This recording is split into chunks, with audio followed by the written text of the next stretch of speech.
All right. Well, hello, everyone, and welcome to the Bowtie Sales Guy podcast. I'm Mike Papacoda, along with my co-host, Robb Ryerse, where each week Rob and I spend some time talking about a wide range of sales topics. We share stories, and ultimately, we hope that you'll be able to take just one piece of information that's going to help you to be successful along your sales journey. And with that, let me bring in my good friend Rob.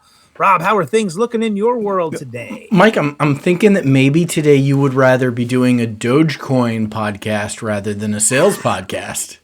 Listen, I could get very excited talking about Dogecoin, but we're going to stick with sales today. But you never know. Just be on the lookout. Who knows? You may see one. Exactly. Yeah, I'm doing well. I'm excited. One of my kids got their vaccine today, which brings the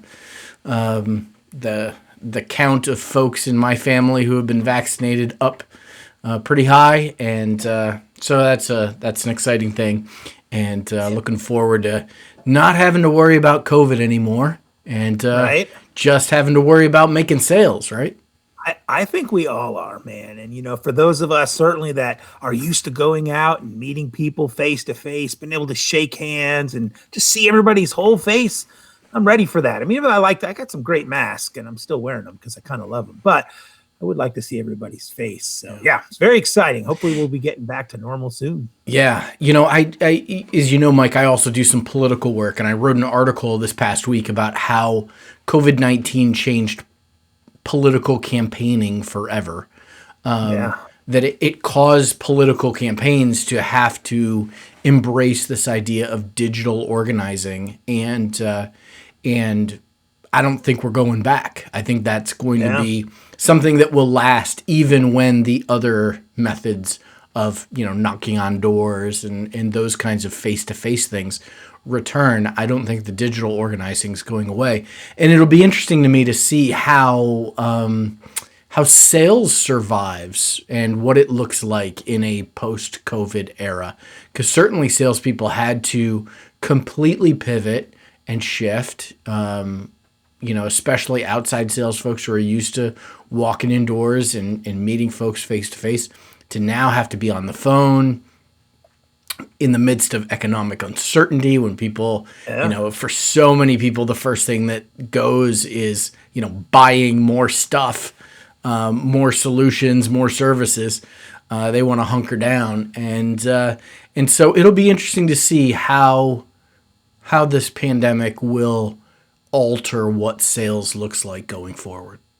Well, but that's Rob, not what we're here to talk about today, though. No, we're not. But I do want to say, I mean, you have seen salespeople doing virtual sales via Zoom and Teams meetings, and customers are receptive to that. And you and I talk a lot about efficiency, right? Mm-hmm. And so driving around takes a lot of time, traffic and parking and just wear and tear and, environmental issues. I mean, if we can do more meetings via Zoom and Teams, I mean, just the impacts are huge. But you are right. That is not what we're here to talk about today. We got easily distracted. And that's such a great segue into our topic today, which is talking about distractions in sales and how those distractions impact not only the flow of work and production, but how they impact us psychologically. Rob, I recently read a stat that said the average employee is getting interrupted 50 to 60 times per day, and about 80% of those interruptions are unimportant. And the research is finding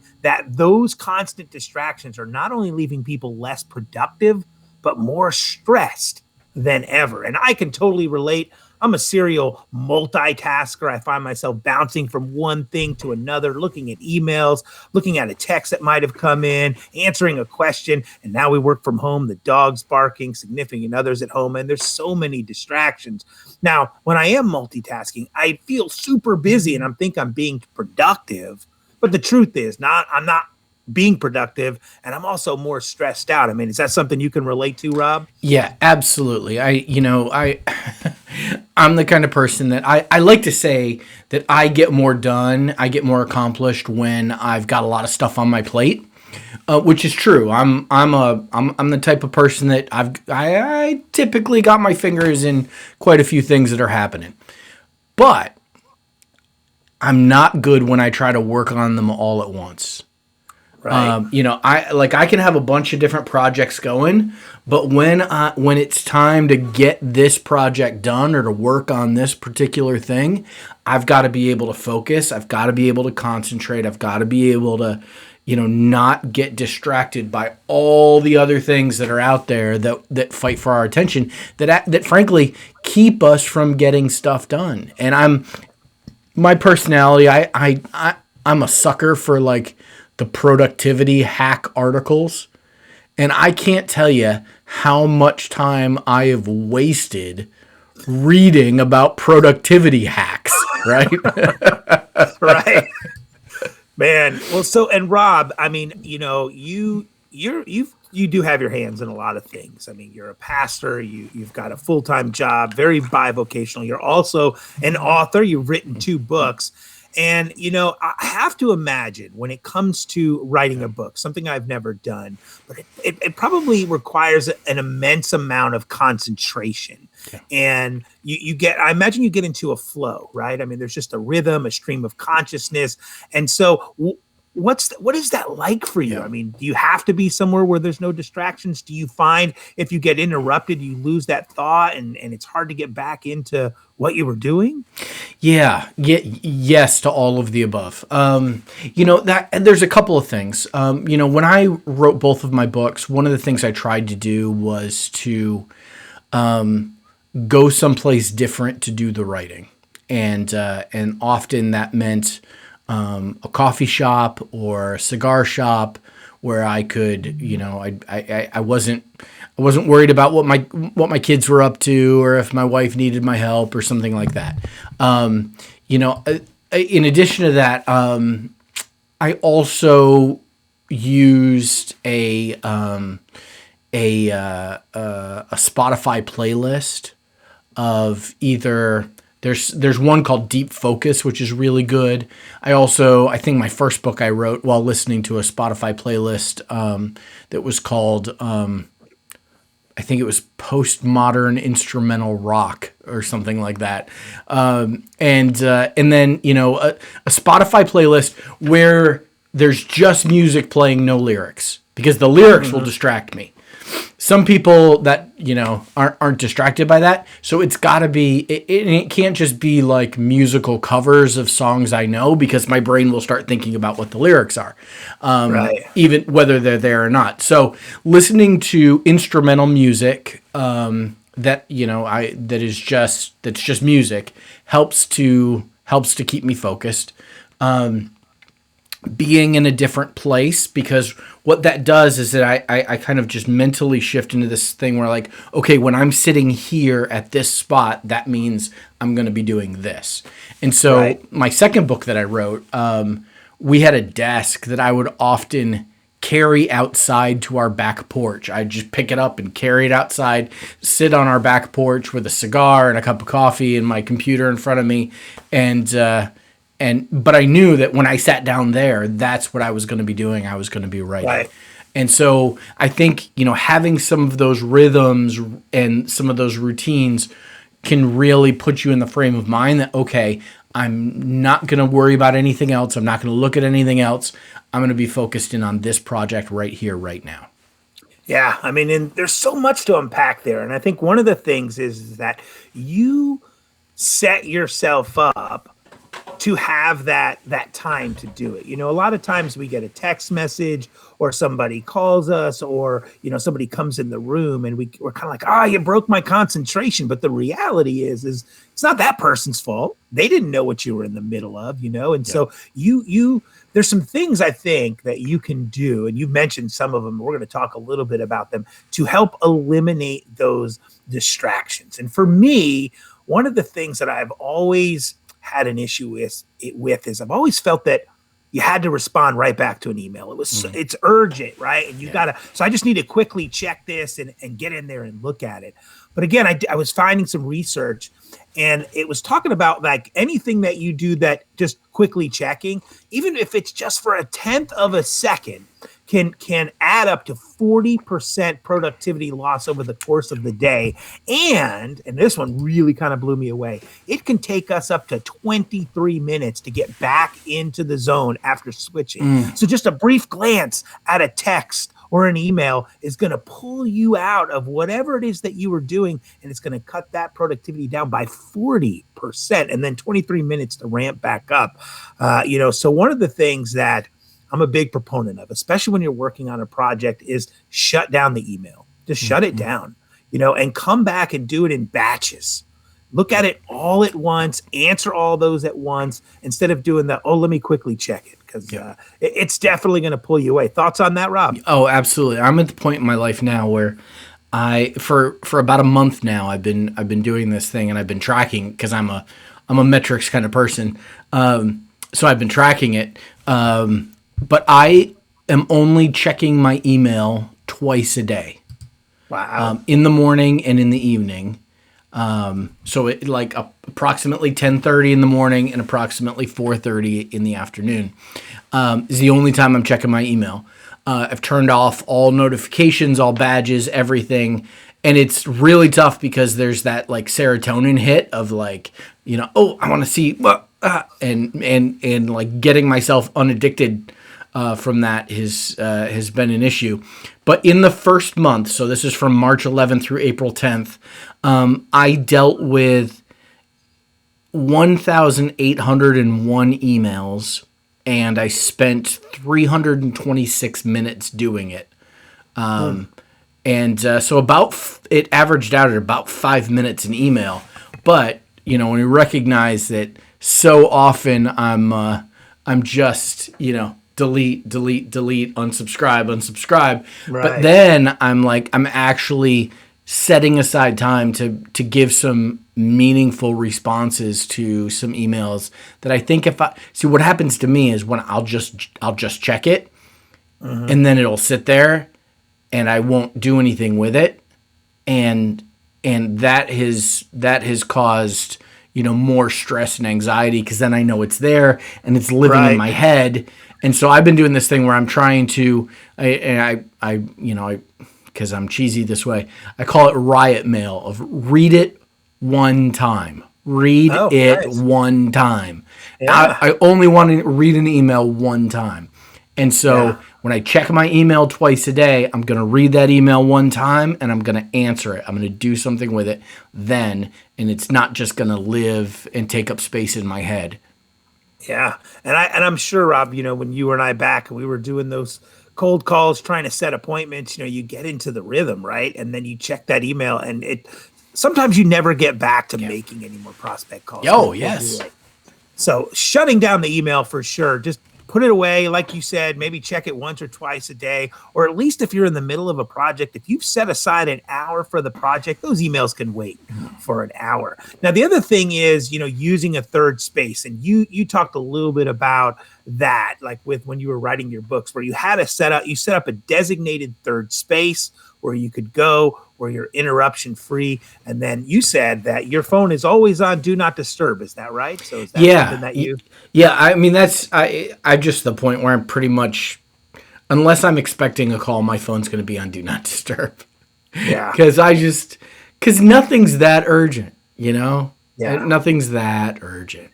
And your do not disturb it's not vibrate, it's nothing, right? So because my trick I like to do is to flip the phone over so I can't see it, but then I hear it vibrate or I feel it vibrate in my pocket, and that just that vibration, that's important, I got to go see it, Yeah. So maybe turning off the push notifications, put it in airplane mode, put it on do not disturb. So all some really great tips. So Rob, go ahead.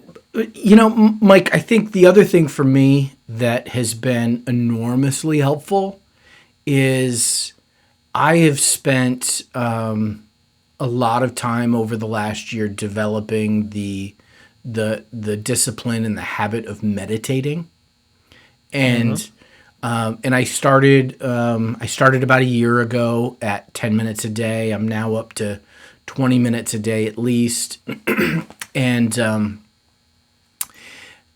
that practice has helped me to realize that just because a thought pops in my head doesn't mean I have to do anything with it.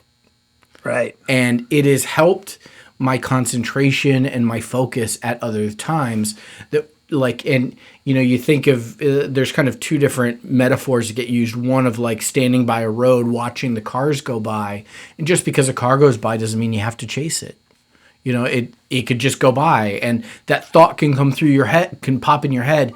And if you're focused on something else, if you're working on something else, you don't have to chase that car right now. Or the other metaphor that gets used often is like the idea of clouds, going across the blue sky. And just because a cloud is floating by doesn't mean, the blue sky isn't there. It still is. You just have to, let that go by and focus. And so that's one of the things that I think, realizing that our brains are a muscle that can use some exercise, that dealing with distractions and watching out for distractions gets better when your brain is trained to not be like the dog chasing a squirrel. Every time the phone buzzes, every time something pops into your head, you're just like, boom, you got to go follow it. Yeah. Listen, the squirrel analogy, squirrel. Mm-hmm. I mean, I'm guilty of it. I've seen it in the salespeople that I've managed, the salespeople that I've worked with. Yep. I think we all can get caught up in that. So that is a really good point. Like, you have to take control of those thoughts, right? And decide, is it going to pull you, or are you just going to kind of let it go? So very good. So Rob, one of the things that we love to do in this show here, right, is we like to give people a tip that they can implement today. And so this is one that you introduced me to a couple of years ago, and it's called Inbox Zero. Inbox Zero, which is referencing the concept of getting your email inbox to zero, empty email. And, I've talked to a lot of people about this, and for a lot of people, that is a daunting challenge, very overwhelming. But I've done it, you've done it, and I don't know about you, Rob, but the feeling that I get when that inbox is empty, it's pretty awesome. I mean, it's I'm not going to lie. It's a pretty great feeling when there's nothing left in there. And I just find that from a stress standpoint, and I think it goes back to what you said about checking it twice a day, and not, if that email's sitting in that inbox, you're going to think about it until you respond. Yes. If you're responding to every email right away, are you really giving it the thought and consideration that it needs if you're just quickly responding? And so a couple of benefits to having a zero inbox, but let's talk about how you get there, Rob. Yeah. So I want to know how you did it, and then I'll talk about how I did it. Yeah. So a couple of things. One is unsubscribing from garbage that you don't want. So we are on so many email newsletters that like our inbox gets clogged up with all sorts of stuff. And I love that Gmail now has, like, for a lot of lists, that the unsubscribe is right there at the top that Gmail puts, and you can just click on it and boom, you're good. Or get down to the bottom of the email.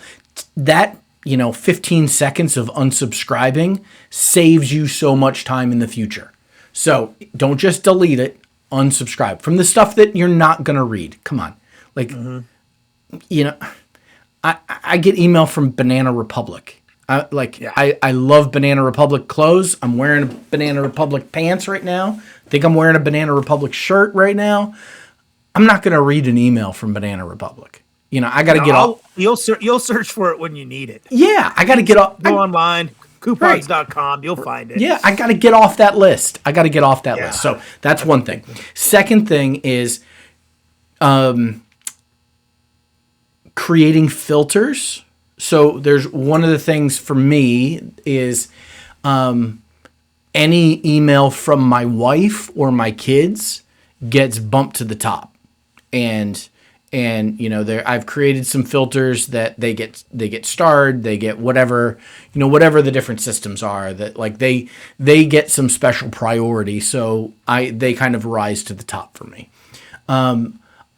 Another thing is, if you're the first time you're gonna do this, if you've got, it depends on how much email you've got in your inbox right now. Like if you're using Gmail, archive it. Archive it. If you're scared, you think, oh, I might need this in the future, archive it. Like that, and then use the search function. That's the key. You don't have to delete everything. You can just archive it. And you don't have to, like, then if it hits in your head that, oh, I think I read something once, then you can just search for it. But to get there, you've got to set aside a block of time and where you're going to work at it. And it might take more than one block of time, depending. Yeah. But you need that block of time for a couple of reasons. One, because there's a bunch of emails you can sift right through and blow right out. But for me, what I found is that there were emails that required my attention and required a longer, thoughtful response. And I was ignoring them because I never looked at them at a moment where I had 20 minutes to write out a thoughtful response. Right. I only looked at them when I was laying in bed or when I'm sitting on the toilet or, when I'm sitting at a stoplight. Don't do that. But you know what I mean? Like when you don't have time, and then what they do is they live in your head and distract you. And then every time I look at it, it produces some kind of shame or guilt or some sense of like, oh, I'm ignoring something I shouldn't ignore. And that just reinforces my desire to ignore it. And so when you set aside that block of time, so I'm at a point now where it's about 20 minutes, at a time. Most of that time is going to be spent just kind of blowing through email.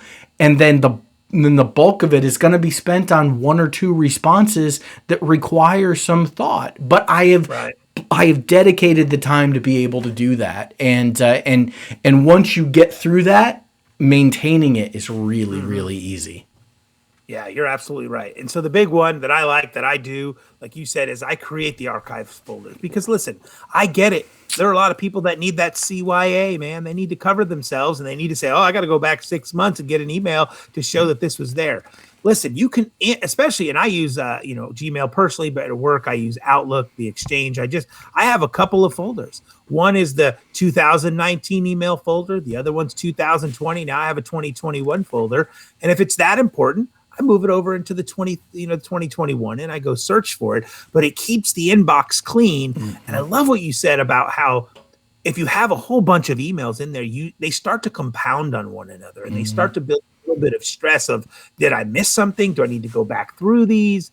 So the benefits of having the zero inbox, and especially love to get on my phone, my iPhone, and you get into the Microsoft app and it's like, it gives you this little happy face that, hey, you got no emails. You're all caught up. Yep. Psychologically, for me, that's a big deal. I'm like, I am all caught up. Now I'm not going to get distracted and I'll go do something else. So today, start working on getting to inbox zero. And we'd love to hear from you. If you were able to get there, see if that tip really worked for you. And like Rob always likes to say, if you've enjoyed the show, give us a thumbs up, 5 stars. Love to see some reviews. I love going in and reading reviews, what people had to say. I know I really enjoy doing this with you, Rob. This is a lot of fun to be able to talk and share. But anything you want to close us out with today? No, I mean, Mike, I feel like you were, worked on picking the topics today, but you were singing my song because there's nothing better than not having any email. Exactly. Well, everybody, that's it for the Bowtie Sales Guys. Hope you come back next week. And who knows what the topic will be, but I bet we'll figure it out. We won't get distracted in picking the topic. So have a great week, everybody.